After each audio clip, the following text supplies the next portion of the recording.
그 아동학대법을 좀 어떻게 손을 봤으면 좋겠어. 그 아동학대법 중에서 정서적 학대라는 조항이 네. 굉장히 애매한 조항이에요.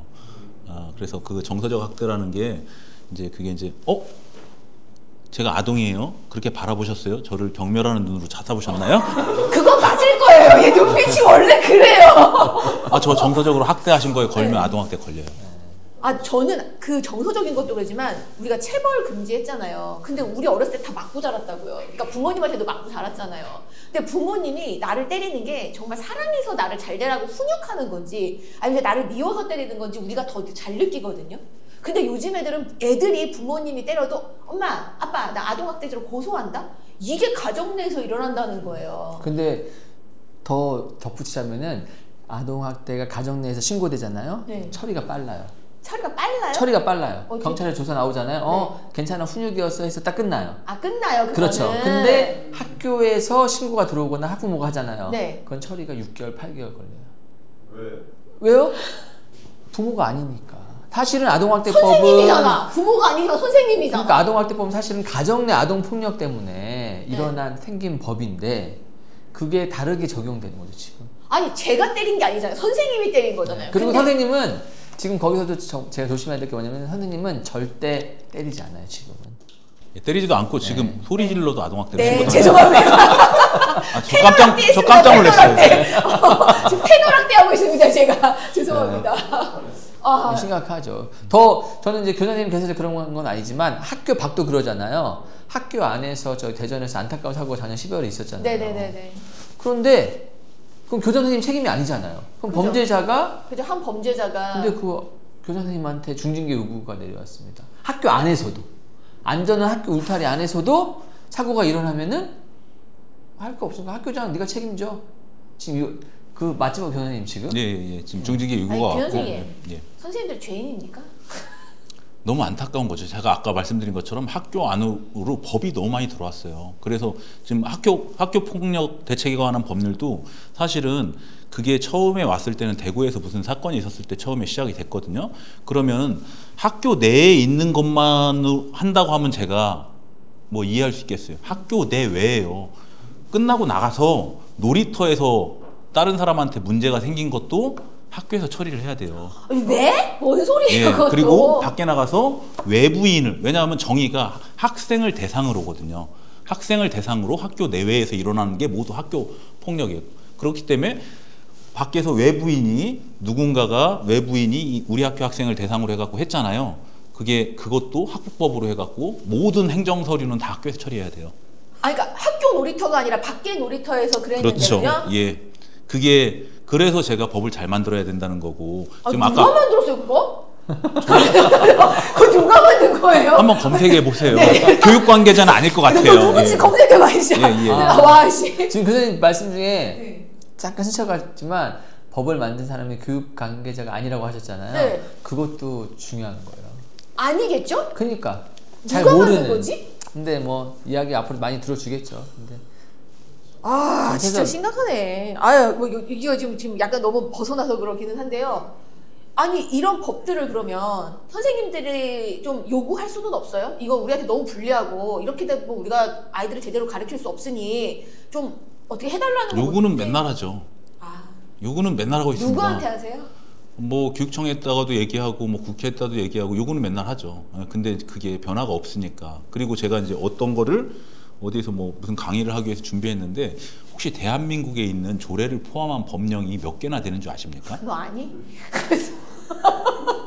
지금 저한테 도전하신 겁니까? 14만 3천 개가 넘는답니다.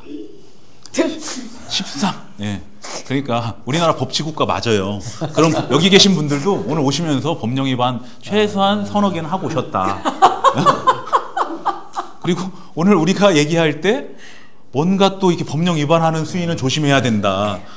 그러니까 그런 학교 안에서도 그런 법들이 굉장히 많이 들어왔기 때문에 교육적이지 않게 그 절차상 아까 말씀드린 것처럼 절차상이나 문제되는 것들을 해야 되는 상황들이 굉장히 많아진 거예요. 그리고 이제 학교폭력 대책에 관한 법률도 우리가 만들었다고 하면 당연히 우리가 문제가 있잖아요. 이거 학교 외 거는 그래 학교 내에서 일어난 문제는 우리가 해결한다고 그쵸. 해. 그거 당연해. 근데 학교 외는 빠져라. 그건 경찰이 해결해야지. 그거 당연한 거. 예? 그거 너무 상식적이잖아요. 당연하시죠? 상식적이잖아요, 이게.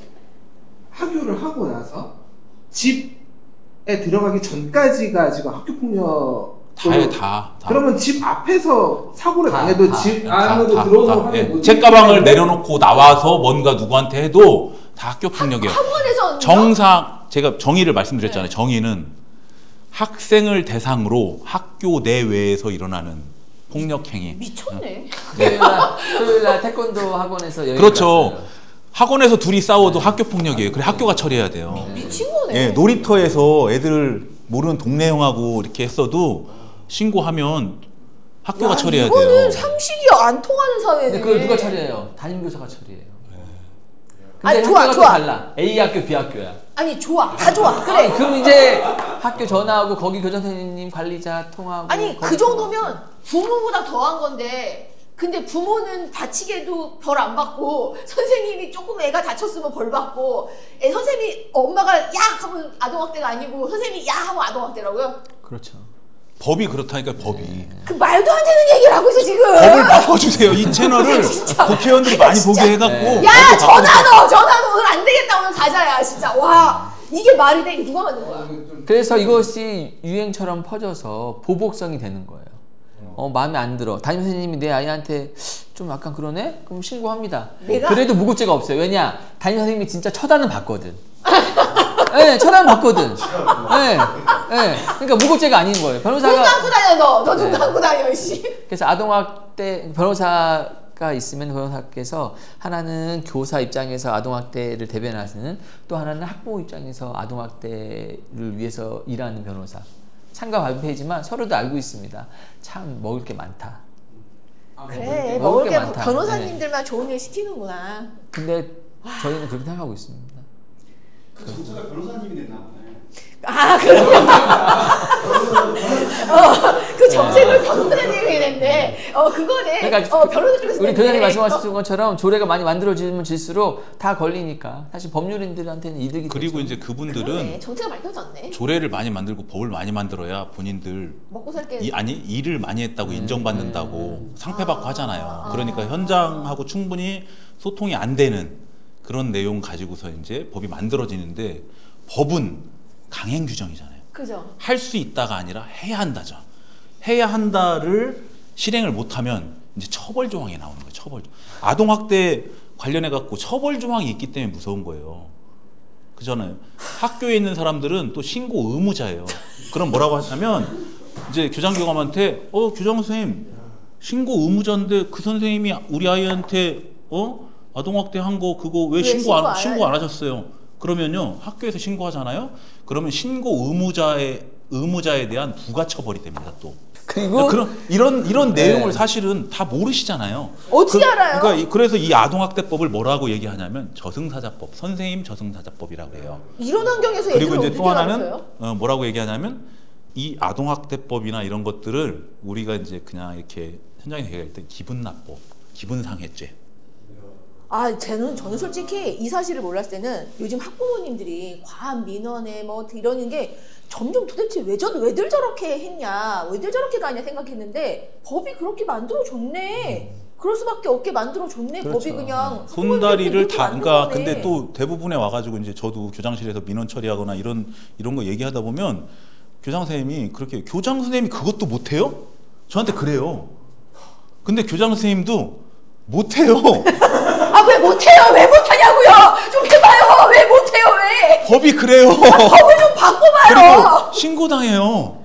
교장 선생님도. 아니 교장 선생님들은 좀 한 대 뭉치면 안 돼요? 네? 좀 뭉치면 안 돼요? 교장 선생님도 사실은 얘기했잖아요.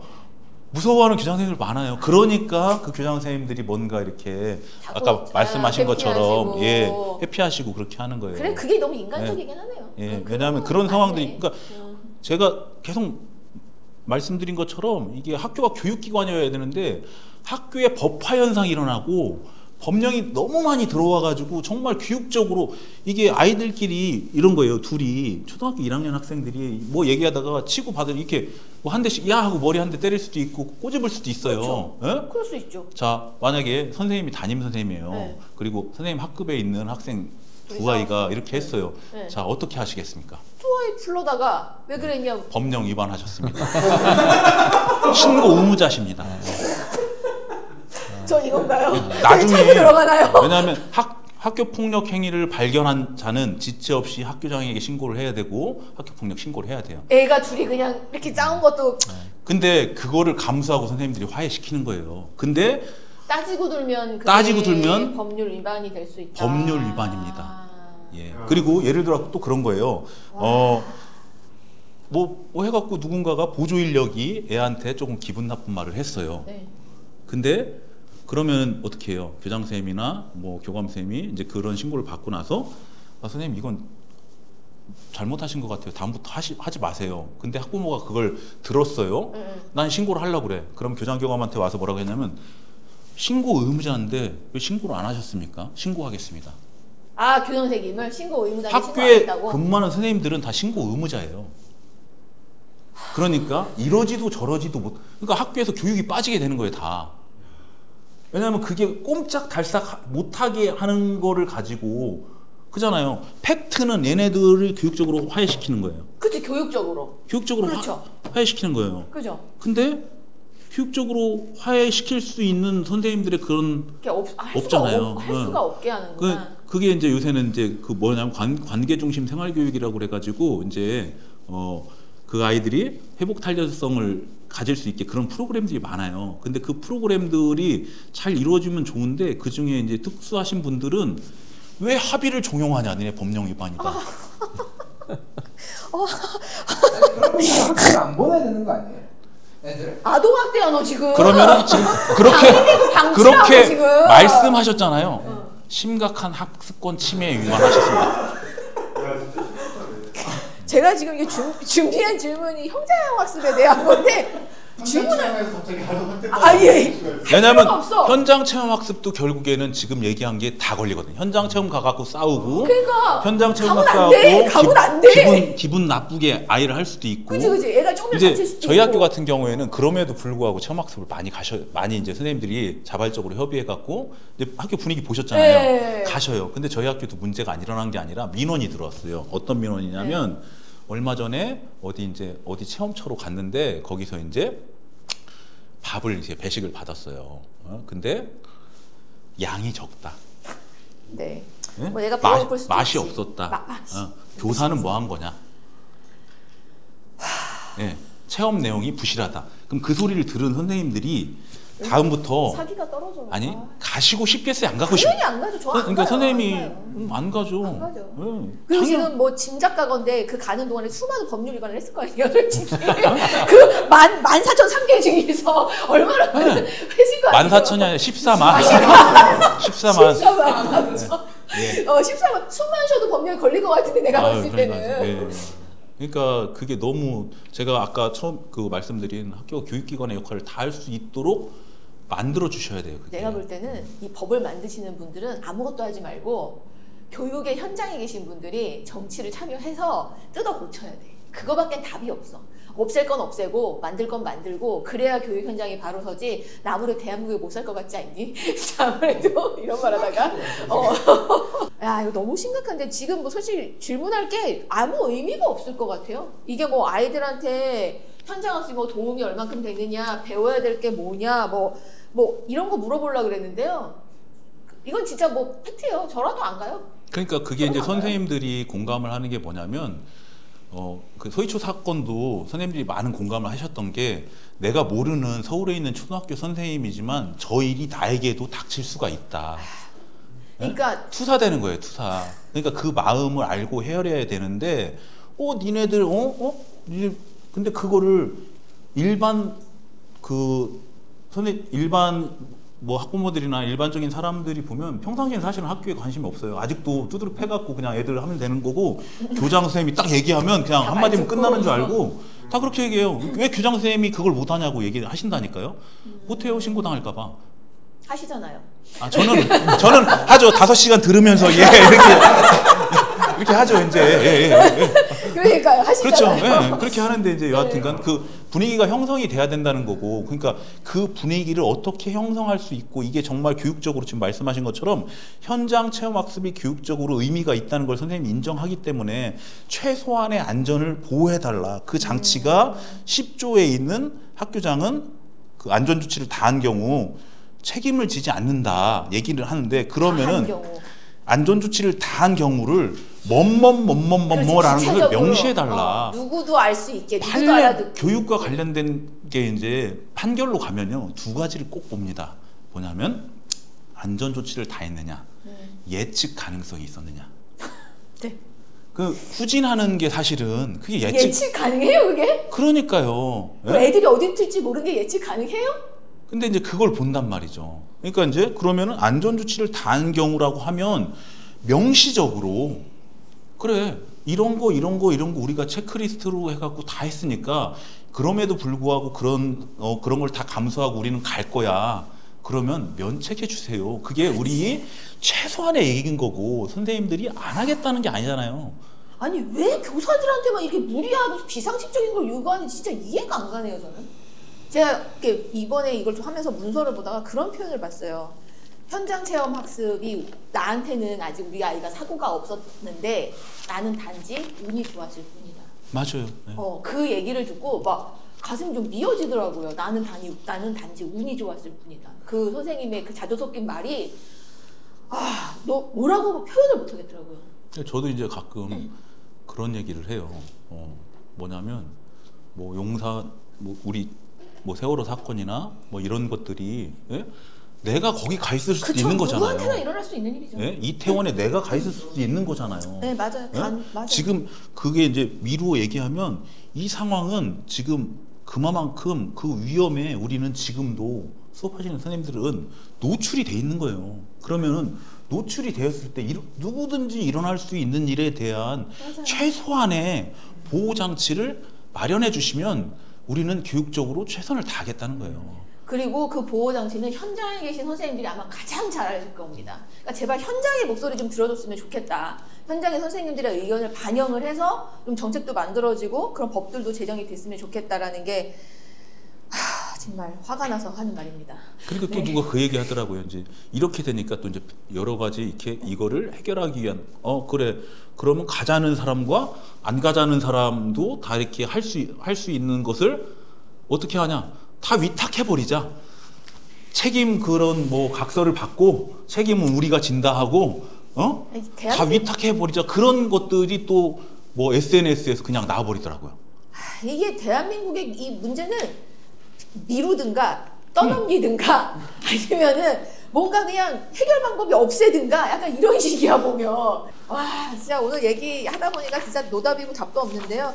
현장 체험 학습 얘기 나오다가 결국에는 교사 정말 이제는 뭐 응원합니다라는 말도 못할 것 같아요. 그냥 사려야 되나? 그래서 모든 게 연결돼 있어요. 그러니까 사람이 삶이라는 게 뭐 하나하나 따로따로 움직여지는 게 아닌 것처럼 현장 학습이라든지 학교 폭력이라든지 아니면 아동 학대라든지, 왜냐하면 현장 학습 가갖고 아동 학대나 학교 폭력이 일어날 수도 있는 거고, 그죠? 학교에 있어서도 뭔가 일어날 수 있는 거죠. 이제 그런 것들을 종합적으로 우리가 관찰해갖고 선생님들의 얘기를 들어갖고 뭔가 정말 이렇게 방안을 받던가 그렇게 해놓고 선생님들한테 요구를 해야 되는 게 저는 맞다고 봅니다. 제가 이거 진행을 계속 하면서 느끼는 건데요. 우리가 진짜 이게 정말 일반인들은 정말 모르는 얘기고 또 학부모님들도 모르는 얘기고 선생님들도 어쩌면 모를 수도 있는 얘기다. 내 얘기가 아니니까 서희초 때문에 지금 많이 공론화가 되기는 했지만 우리가 이런 걸 가지고 관심을 좀 가지고 우리가 한 목소리를 내야 될 때가 아닌가 싶습니다. 맞습니다. 그래서 앞으로 이 이야기들은요 지속적으로 관철이 될 때까지, 현장의 목소리가 정책에 반영이 될 때까지 저희가 계속 하도록 하겠습니다. 자, 오늘의 업수다 여기까지입니다. 감사합니다.